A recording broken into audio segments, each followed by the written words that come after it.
Hey everyone, did you know that over 90% of you watching right now haven't hit that subscribe button? If you enjoy our content, take a second to subscribe. It's free and it really helps us keep bringing you great stories every day. I never imagined I would find myself in this situation. My name is Ethan Carter, and I was once a man who believed in loyalty above all else. I had a beautiful wife, a promising career, and a life that seemed perfect on the outside. But, as is often the case, appearances can be deceiving. My world came crashing down in a way I never could have predicted, all because of one fateful decision I made: to trust the woman I loved with everything I had. I had been married to Samantha for 6 years.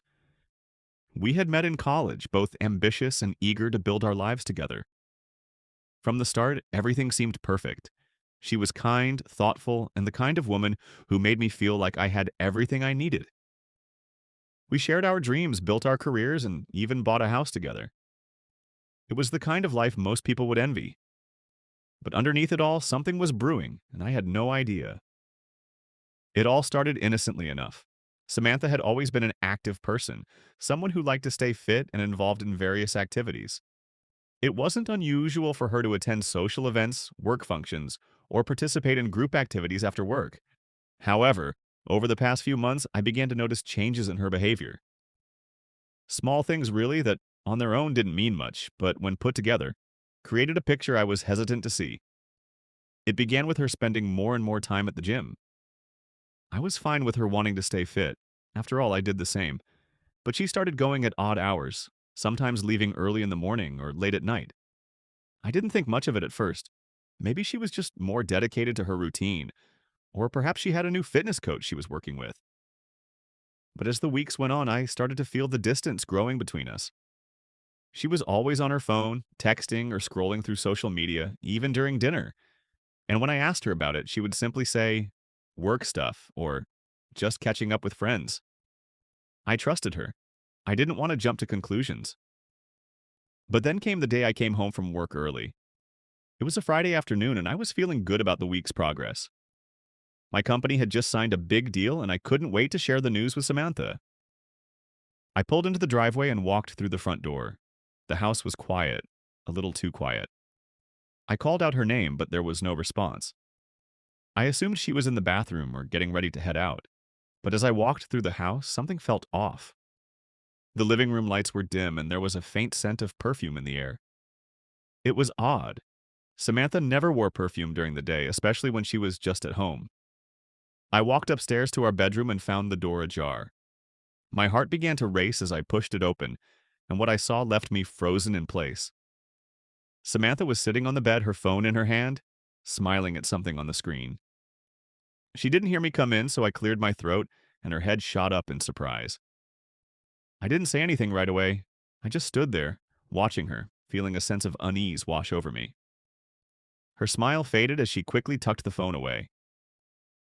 "Oh, you're home early," she said, trying to sound casual, but her voice didn't have its usual warmth. It was almost strained. "Yeah, I wrapped up some things at work. I wanted to tell you about the deal we signed," I said, trying to sound normal. But my mind was still reeling from the sight of her hiding something from me. She had been acting distant for weeks, and now this? Something was definitely off. She smiled, but it didn't reach her eyes.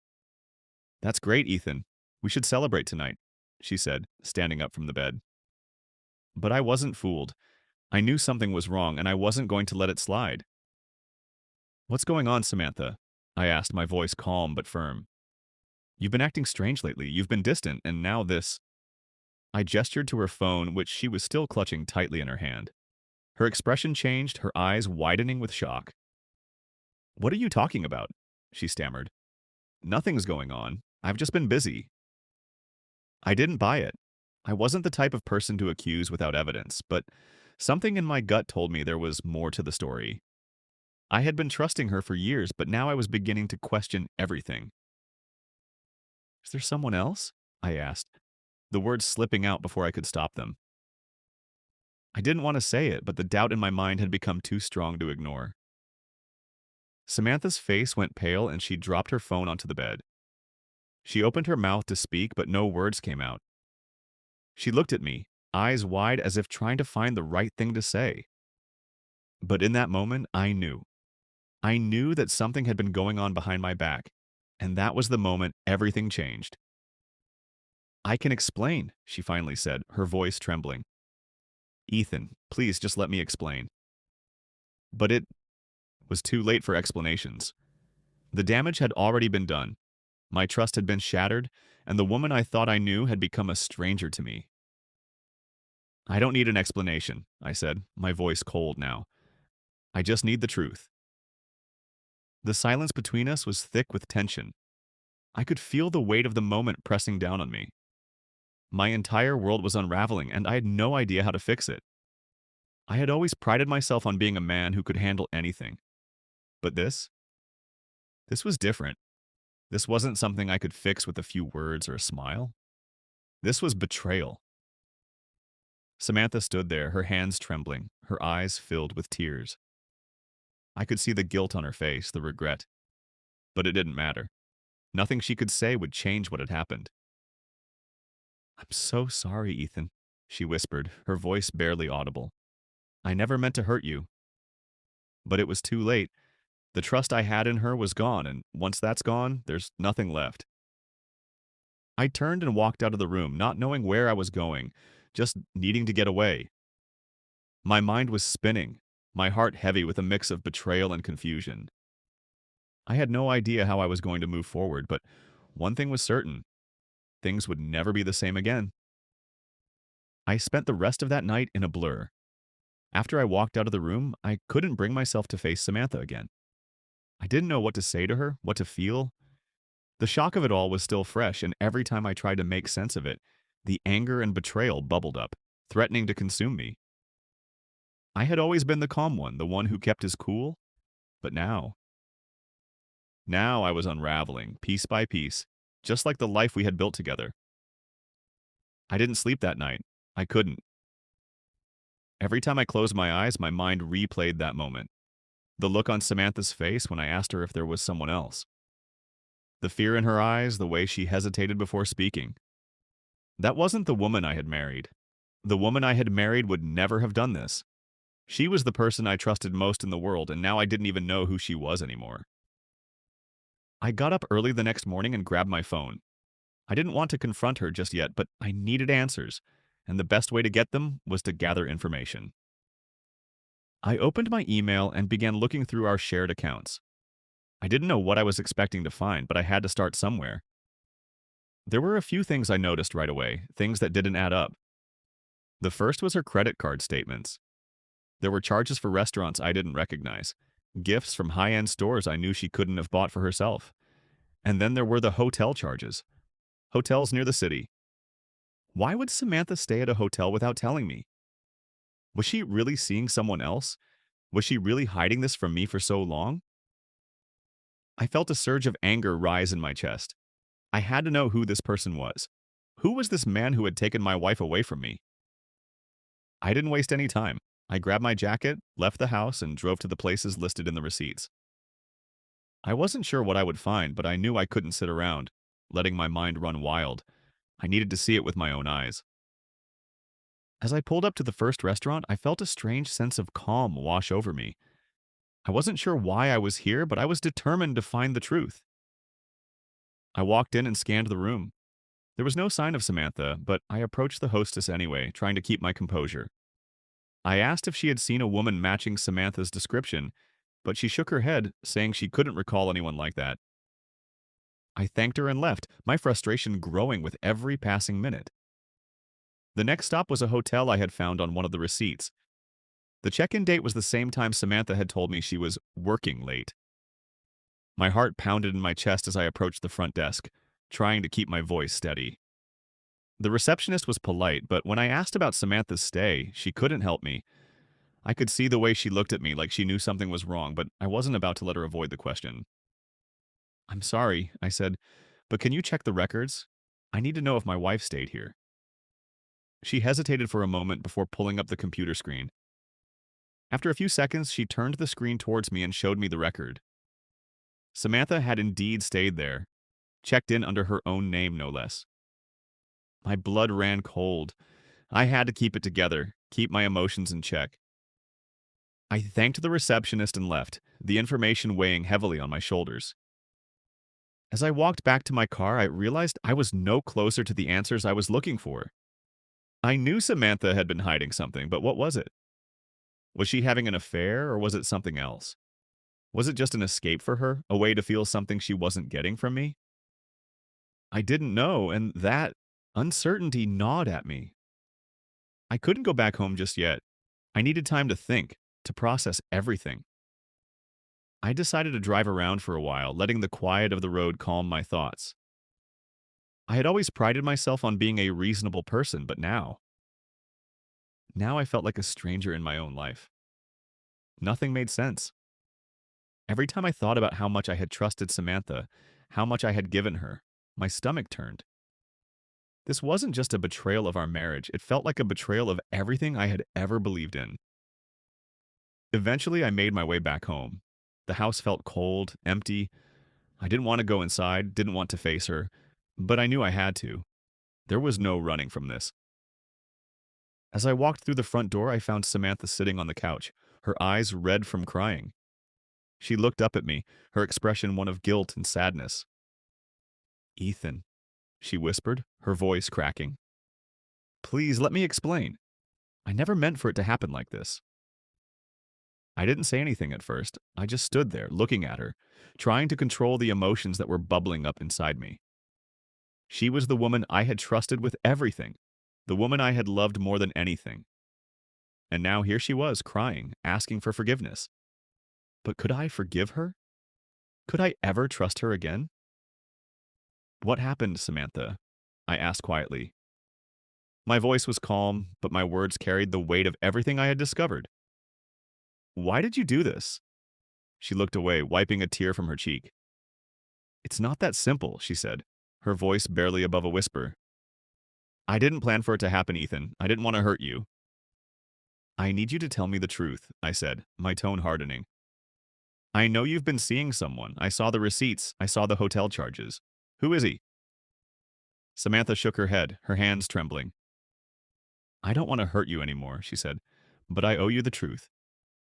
She paused for a long moment, as if collecting her thoughts. Finally, she spoke.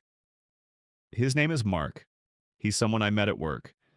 At first, it was just friendship, but it became something more, and I didn't want to hurt you, Ethan. I didn't want to do this to you." I felt my world shift as she spoke. Mark? He was the man who had been in my wife's life, the man who had taken her from me. I had trusted her. I had loved her. And now this? "I'm so sorry," she continued, her voice breaking. "I never wanted to hurt you. I don't know what came over me. I was just so lost." I didn't know how to respond. I wanted to scream, to yell, to tell her everything I felt. But instead, I just stood there, my thoughts racing. I didn't know what to do anymore. I loved her, but how could I ever trust her again after everything she had done? "I need some time, Samantha," I said, my voice strained. "I need time to figure out what comes next." She nodded, tears streaming down her face. "I understand. I'll give you all the time you need. I'll do whatever it takes to fix this." But I wasn't sure it could be fixed. Maybe it was too late for us. Maybe I had been living in a fantasy, believing in something that wasn't real. I didn't know if I could ever go back to the way things were, if I could ever trust her again. But one thing was clear. Everything was different now. The next few days passed in a blur. Every time I tried to think about what had happened, the pain would rush back, crashing over me like a tidal wave. I couldn't stop thinking about Samantha, about Mark, about the lies, and about the woman who had once meant everything to me. I didn't know what to do with the feelings that were overwhelming me. I loved her, but how could I continue to love someone who had betrayed me so completely? I had always believed that love was about trust, about being there for each other through thick and thin. But now I was questioning everything I had ever believed. Could I ever trust her again? Could I ever see her the way I once did? Every moment I spent thinking about it only made the pain worse, and the more I thought about Mark, the more anger bubbled up inside me. I didn't want to hate anyone, but in that moment, I hated him. He had stolen something from me, my wife, my trust, and the life we had built together. But as much as I wanted to focus on him, the real problem wasn't Mark. It was Samantha. She was the one who had broken my heart, who had lied to me for months, and who had thrown away everything we had worked for. And yet, she was still in my life. She was still there, begging for forgiveness, hoping that we could fix things. I didn't know if I could ever forgive her, but a part of me still wanted to believe in her, still wanted to believe that the woman I had loved could be redeemed.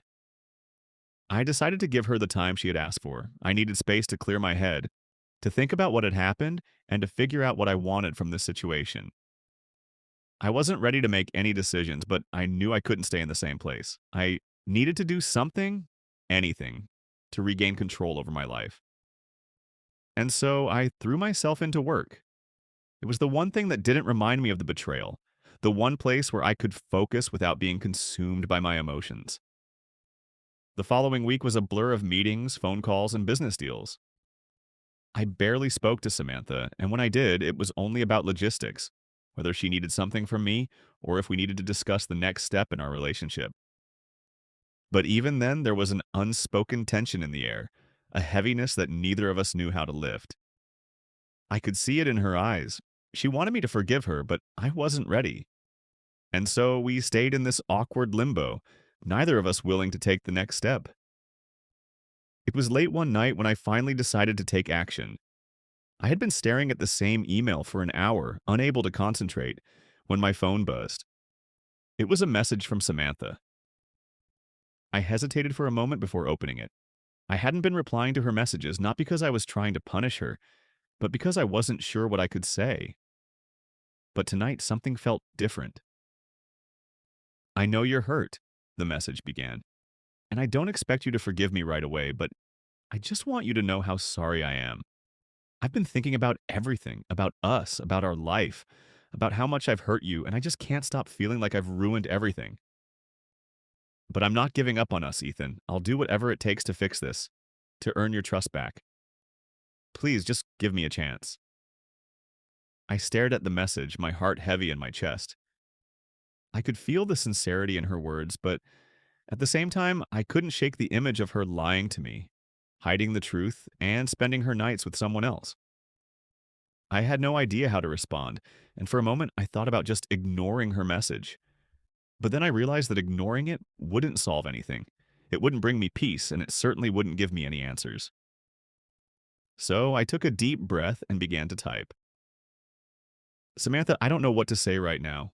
I'm still processing everything and I don't have the answers. But I need time. Time to figure out if I can ever trust you again, if I can ever see you the way I used to. I can't promise anything, but I'm not giving up on us just yet. I need you to understand that." I hit send and put the phone down. I didn't expect a response right away, and I wasn't sure I wanted one. I just needed to take it one step at a time. And so I continued my days, my mind constantly torn between the love I still had for Samantha and the anger that simmered just beneath the surface. Days turned into weeks, and the tension between us only grew. Every time I looked at her, I saw the guilt in her eyes. She was trying so hard to prove herself, to show me that she was sorry, but no amount of apologies could undo the damage. And still, I couldn't bring myself to let her go.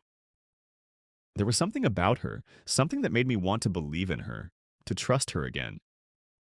Maybe I was fooling myself, but I didn't know how to walk away from the life we had shared. One evening, after weeks of barely speaking to each other, I decided to confront her again. We sat down in the living room, the silence between us thick with unspoken words. I could feel the weight of the moment where everything could either fall apart completely or begin to heal. "Samantha," I said, my voice quiet but firm, "I need to know if you're being honest with me. Is there more to this? Was it just Mark, or is there someone else? Because if you're hiding something else from me, I can't keep doing this." She looked at me, her eyes filled with tears. She didn't say anything at first, but I could see the struggle in her face. "No, Ethan," she whispered. "It's just Mark. I swear there's no one else. I've made mistakes, but I swear I haven't lied to you about this."